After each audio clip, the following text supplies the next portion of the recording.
Pandian store சீரியலில் today எபிசோடில் நம்ம பழனியும் பாண்டியும் பார்த்தீங்கன்னா வெளியில் போயிட்டுருக்காங்க. மச்சான் நம்ம எங்கே போயிட்டுருக்கோம் அப்படின்னு சொல்லிட்டு கேட்கவும், இங்கே பாரு நம்ம கடையில் தான் கரண்ட்டை வேற அடிக்கடிக்கு போயிட்டு வந்துட்டுருக்குல்ல, அது மனு எழுதி இபி ஆஃபீஸில் கொடுக்கறதுக்கு தானே போயிட்டுருக்கோம் அப்படின்ற மாதிரி சொல்கிறாங்க. சரிங்க மச்சான், நீங்கள் போக வேண்டியது தானே. ஓ, உங்களுக்கு எழுத தெரியாதா, அதனால் நான் எழுதி கொடுக்கணுமா என்ன அப்படின்னு சொல்லிட்டு கேட்கவும், அதெல்லாம் ஒன்றும் இல்லைடா, இபி ஆஃபீஸில் கூட்டமாக இருந்தால் உன்னை அங்கேயே நிற்க வச்சுட்டு வெளியில் கொஞ்சம் பக்கத்தில் ஒரு வேலை இருக்குடா, அந்த வேலையை போய் நான் முடிச்சுட்டு வந்துடலான் இருக்கேன் அப்படின்ற மாதிரி சொல்கிறாங்க. அதுக்கு அடுத்ததாக பழனி இருந்துட்டு அதுக்கு தான் நான் ஒர்த்து போல் இருக்குது அப்படின்னு சொல்லிட்டு பேசிட்டு வந்துட்டுருக்காரு. அங்கே ரோட்டில் ஒரு திடீர்னு வண்டியை ஸ்டாப் பண்ணிடுறாங்க.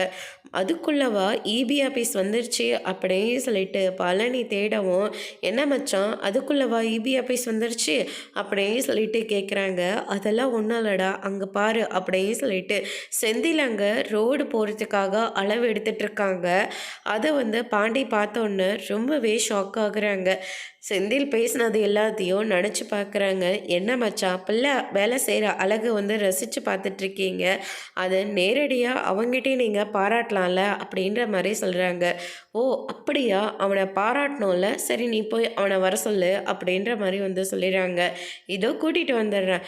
என்னைக்கல்லாது இன்னைக்கு கிழக்க உதிக்கிற சூரியன் மேற்க பக்கம் உதிர்ச்சிட்டு போல இருக்குது, அதனால தான் மச்சான் இப்போவே பாராட்டணும்னு சொல்லி இப்போ மாப்பிள்ளை போய் கூட்டிகிட்டு வர சொல்கிறாரு அப்படியே சொல்லிட்டு நேராக செந்தில் கிட்டே போகிறாங்க. செந்தில் இருந்துட்டு, மாமா இங்கே என்ன பண்ணுறீங்க அப்படின்னு சொல்லிட்டு கேட்கவும், இந்த பக்கம் ஒரு வேலையாக வந்தாங்கடா, நீங்கள் வேலை செய்கிறத பார்த்தோன்னே அவர் உன்னை பாராட்டியே ஆகணும்னு நினைக்கிறாரு. யார் மாமா, என் கூட ஒருத்தர் வந்திருக்காரு, வாட போகலாம் அப்படின்னு சொல்லிட்டு கூட்டிகிட்டு போகிறாங்க.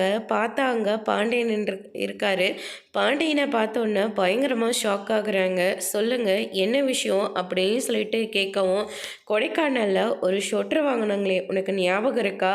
ஆமாம் வாங்கினேங்க, அது என்னடா பண்ண, பத்திரமா வீட்டில் வச்சுருக்கேன், அதை எடுத்துகிட்டு வாடா, ஏன்னா ஏசி ரூமில் உட்காந்து வேலை பார்த்துட்ருக்க, எனக்கு பார்க்குற எனக்கு இவ்வளோ குளிருது, உனக்கு எப்படி குளிரும், அதனால தான்டா கால் மேலே கால் போட்டுட்டு 10 பேர் உனக்கு கீழே வேலை பார்க்குவாங்களா, சொடக்கு போட்டால் லைனில் நிற்பாங்களா, என்னடா பேச்சு பேசினேன்.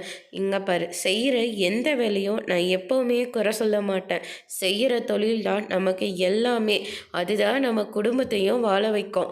இங்கே பாரு, அதுக்காக இத்தனை வருஷமாக நமக்கு சோறு போட்டுட்டு இருந்த மல்லிகை கடையை கேவலமாக பேசின பாரு, அதுதான்டா என்னால் தாங்கிக்க முடியல, அதனால தான் அதுக்கு பதிலடி கொடுக்கறதுக்காக தான் உன்னை நான் இங்கே வர சொன்னேன் அப்படின்னு சொல்லிட்டு பாண்டி சொல்லிட்டு அங்கேருந்து கிளம்புறாரு. செந்தில் ரொம்பவே கோவப்படுறாங்க.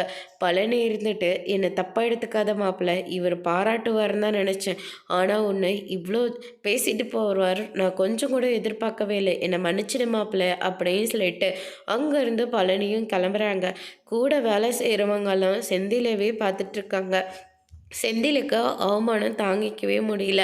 அதனால் மீனாவுக்கு உடனடியாக கால் பண்ணுறாங்க.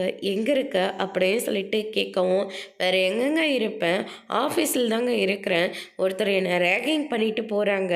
ஓ உங்கள் காலேஜ் ஃப்ரெண்ட்ஸுங்களாம்மா, காலேஜ் போனதானங்க ரேகிங் பண்ணுவாங்க, இல்லை ஸ்கூலுக்கு முதல் டைம் போனாலும் ரேகிங் பண்ணுவாங்க, நான் அங்கெல்லாம் ஆஃபீஸ்க்கெல்லாம் ரேகிங் பண்ணுறாங்க அப்படின்னு சொல்லிட்டு கேட்கவும், நான் ரோடு அளக்கிற விஷயமா வெளியில் வந்திருக்கேன், அப்போ எங்கள் அப்பா பார்த்துட்டு போனார் அப்படின்ற மாதிரி சொல்கிறாங்க.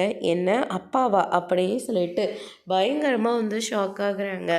ஆமாம், நீ ஏசி ரூமில் உட்காந்து வேலை பார்ப்பேன்னு நான் நினச்சேன், என்ன பேச்சு பேசிட்டு போனேன், கொடைக்கானலில் வாங்கினேன் ஷொட்ரு வச்சிருக்கியா, அதை போட்டுட்டு வா, பார்க்குற எனக்கே இவ்வளோ குளிருதே, உனக்கு எவ்வளோ குளிருன்னு சொல்லி கிண்டல் பண்ணிட்டு போகிறாரு அப்படின்ற மாதிரி சொல்லிடுறாங்க. ஆமாம், நீங்கள் பேசின பேச்சுக்கு அப்படி தான் கிண்டல் பண்ணுவார், ஏன்னா நீங்கள் அவ்வளோ பேச்சில் பேசுனீங்க அப்படின்னு சொல்லிட்டு நம்ம மீனா சொல்லிடுறாங்க. என்ன மீனா பேசுகிறேன், இங்கே பாரு, நான் இன்னைக்கு ஒரு பெரிய முடிவு எடுத்திருக்கேன். என்னங்க முடிவு எடுத்திருக்கீங்க, நம்ம கோட்டர்ஸ்க்கு போகிற விஷயத்த நான் வீட்டில் எல்லாருக்கிட்டேயும் சொல்ல தான் போகிறேன், அந்த விஷயத்த நீங்கள் இன்னும் மறக்கலையா? மறக்கக்கூடிய விஷயம் அது இல்லை. என்னை எப்படிலாம் அசிங்கப்படுத்திட்டு போகிறாரு. அவர் முகத்தில் நான் முழிக்கவே கூடாது. தனியாக இருந்து நான் வாழ்ந்து காட்டணும். அதனால் நம்ம தனியாக போகிறது தான் எனக்கு நான் சரியாக படுதேன். நான் இன்னைக்கு என்ன ஆனாலும் சரி பேசி தான் தெரிவேன் அப்படின்னு சொல்லிட்டு ஃபோனை வந்து கட் பண்ணிடுறாங்க. மீனாவும் இருந்துட்டு எனக்கு அதில் விருப்பம் இல்லைங்க அப்படின்னு சொல்லிட்டு ஃபோனையும் மீனாவும் கட் பண்ணிடுறாங்க. அதுக்கு அடுத்ததாக வந்து பார்த்திங்கன்னா செந்தில் இருந்துட்டு வீட்டில் உட்காந்துட்டு ரொம்பவே கோவத்தில் இருக்காங்க. அதுக்கு அடுத்ததாக நம்ம மீனா ஆஃபீஸ் முடிச்சுட்டு வராங்க. என்னங்க ஆச்சு? ஏன் முகலாம் ஒரு மாதிரி இருக்குது? ரொம்ப கோவத்தில் இருக்கீங்க போல இருக்குது. ஆஃபீஸில் நிறையா வேலை வச்சாங்களா என்ன அப்படின்னு சொல்லிட்டு கேட்கவும், நான் எனக்கு ஒரு முடிவு எடுத்திருக்கேன். அந்த முடிவை வீட்டில் சொல்லாமல் நான் யார்கிட்டேயும் பேச போகிறது கிடையாது அப்படின்ற மாதிரி சொல்கிறாங்க. என்னங்க முடிவு எடுத்திருக்கீங்க அப்படின்னு சொல்லிட்டு கேட்கவும், தெரியாத மாதிரி கேட்காத மீனா, கோடஸ்க்கு போகிற விஷயத்த தான் நான் சொல்லிகிட்ருக்கேன்.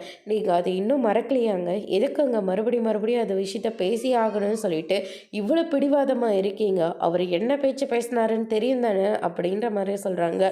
ஏங்க நீங்கள் அந்த அளவுக்கு பேசியிருக்கீங்க, பேச தான் செய்வார். அப்படி என்னதான் இருந்தாலும் அவர் உன்னுடைய அப்பா. இந்த விஷயத்த சொன்னால் வீட்டில் இருக்கிற யாருமே தாங்கிக்க மாட்டாங்கங்க.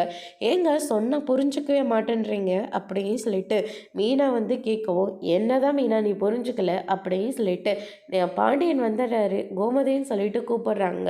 அதுக்கு அடுத்துதான் எல்லாருமே வந்துடுறாங்க. செந்திலை பார்த்து பாண்டியன் வந்து சிரிக்கிறாரு. இப்போ எதுக்கு நீங்கள் என்னை பார்த்து சிரிக்கிறீங்க? இல்லைடா, யாரோ ஒருத்தன் ஏசி ரூமில் வேலை பார்க்குறேன் அப்படி இப்படின்னு சொன்னாங்க. ஆனால் நடு ரோட்டில் காஞ்சு போய் நின்றுட்டுருக்காருல்ல, அதை நினச்சேன், சிரித்தேன். யாருப்பா அது அப்படின்னு சொல்லிட்டு நம்ம சரவணன் வந்து கேட்கவும், அது யாரோ ஒருத்தர் மாப்பிள்ளை, வீடு மாப்பிள்ளை அப்படின்னு சொல்லிட்டு பழனி வந்து சமாளிக்கிறாங்க. அம்மா, உங்ககிட்ட ஒரு முக்கியமான ஒரு விஷயம் சொல்லணும். நாங்கள் கோட்டஸ்க்கு போகலான் இருக்கோம் அப்படின்ற மாதிரி சொல்கிறாங்க. கோட்டஸா? அது என்னடா? மீனாவுக்கு கவர்மெண்ட்ல இருந்து கோட்டஸ் கொடுத்துருக்காங்க, அங்கே நாங்கள் தனியாக போயிடலான் இருக்கோம் அப்படின்ற மாதிரி சொல்கிறாங்க. இதை கேட்டோன்னே மொத்த பேரும் வந்து ஷாக் ஆகுறாங்க. மீனா வந்து தடுக்கிறாங்க. ஆனால் செந்தில் வந்து கேட்க மாட்டேன்னு சொல்கிறாரு. அதுக்கு அடுத்ததாக, அத்தை நான் ஒரு விஷயம் சொல்கிறேன், அதை நீங்கள் அதை கேட்டுக்கோங்க. இவர் பேசுகிறதுக்கும் எனக்கும் எந்த சம்மந்தமும் இல்லை. இந்த வீட்டை விட்டு நான் வெளியே போகிறதும் கிடையாது. அதில் எனக்கு துளி கூட விருப்பமும் இல்லை. பேசுகிறதெல்லாம் நீங்கள் உங்கள் பிள்ளைக்கிட்ட பேசிக்கோங்க. ஏன்னா அவர் தான் இந்த வீட்டை விட்டு வெளியே போய் திருவன்னு சொல்லி ஒத்த காலில் நின்றுட்டுருக்காரு அப்படின்ற மாதிரி மீனா வந்து சொல்லிடுறாங்க. இதை கேட்டோன்னு கோமதியெல்லாம் ஷாக் ஆகுறாங்க. வீட்டுக்கு வந்த மருமக தான் குடும்பத்தை பிரித்து புருஷங்காரனை தனியாக கூட்டிகிட்டு போவான்னு நான் பார்த்துருக்கேன், கேட்டிருக்கேன். ஆனால் நாங்கள் பெத்த புள்ளடா நீ என்னடா வீட்டை விட்டு வெளியே போகிறேன்னு வந்து நின்றுட்டுருக்க? அது வேண்டான்னு சொல்ல வேண்டியது தானே? அத்தை, நான் கவர்மெண்ட்டில் ஆல்ரெடி நான் சொல்லலான்னு தானே இருந்தேன்.